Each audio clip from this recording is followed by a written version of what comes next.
একবারে সন্তু দেখো, তাপমাত্রার পারদ যেন দিনের পর দিন বেড়ে চলেছে বাঁকুড়া জেলাতে, অর্থাৎ তাপে পুড়ছে বাঁকুড়াবাসী। এবং তাপমাত্রার পারদ এতটাই বাড়ছে, গত শনিবার বাঁকুড়া জেলায় সর্বোচ্চ তাপমাত্রা ছিল এবছরে 44.6 ডিগ্রি সেলসিয়াস, এবং গতকালও বাঁকুড়া জেলায় তাপমাত্রা ছিল 44.5 ডিগ্রি সেলসিয়াস। এবং হাওয়া অফিস সূত্রে যেটা খবর, এই তাপমাত্রার পারদ কিন্তু ক্রমশ আরো বাড়বে এবং একটু স্বস্তির বৃষ্টির জন্য তাকিয়ে রয়েছে বাঁকুড়াবাসী। তার কারণ নাজেহাল পরিস্থিতির মধ্যে দিয়ে রয়েছে তারা বসবাস করছে। তার কারণ আমরা যেটা দেখতে পাচ্ছি যে সকাল 10টার পর থেকে কিন্তু রাস্তার বাইরে তারা বেরোতে ভয় পাচ্ছে, কারণ লু বইছে। এবং দক্ষিণবঙ্গে সর্বোচ্চ তাপমাত্রা রয়েছে কিন্তু এই মুহূর্তে বাঁকুড়া জেলাতে।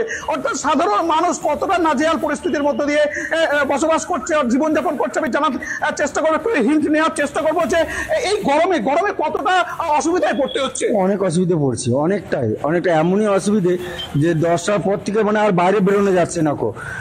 এমন প্রচুর প্রচুর অতিরিক্ত গরম মানে তবুও আমাদের দিকে পেটের জ্বালায় বেরোতে হচ্ছে বাইরে।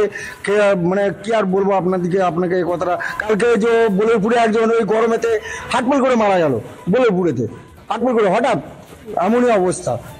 জানার চেষ্টা করবো, আরো হিট নেওয়ার চেষ্টা করবো কতটা অসুবিধায় পড়তে হচ্ছে গরমে। প্রচুর কি মনে হচ্ছে, গরম কি আরো বাড়বে? অতিরিক্ত গরম বাড়বে।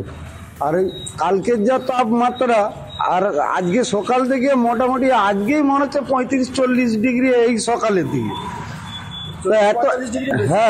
এত গরম, মানে গরমে বাসে উঠে প্যাসেঞ্জারের বিরক্ত। আবার একটা বাচ্চা ছেলে কালকে আবার সঙ্গে সঙ্গে তার মাথায় গায়ে জল ঢেলে তাকে আবার সুস্থ করা হয়। আমি আরো হিট নেওয়ার চেষ্টা করবো, কি পরিস্থিতি, আরো কি গরম বাড়বে? গরম তো বাড়ছে, কিন্তু এই সময় একটু বৃষ্টি হলে খুব ভালো হয়, আমাদের সুবিধা হয়। আমরা ভোরবেলায় আসছি ব্যবসার ভয়ে, যে ভোরবেলায় আসতে হচ্ছে, গরমের ভয়ে আসতে হচ্ছে। ভোরবেলায় এসে আবার 10টা বাজে চলে যেতে হচ্ছে, 4টার আগে বেরোতে পারছি না কোনো মতেই। আবার সে সন্ধ্যের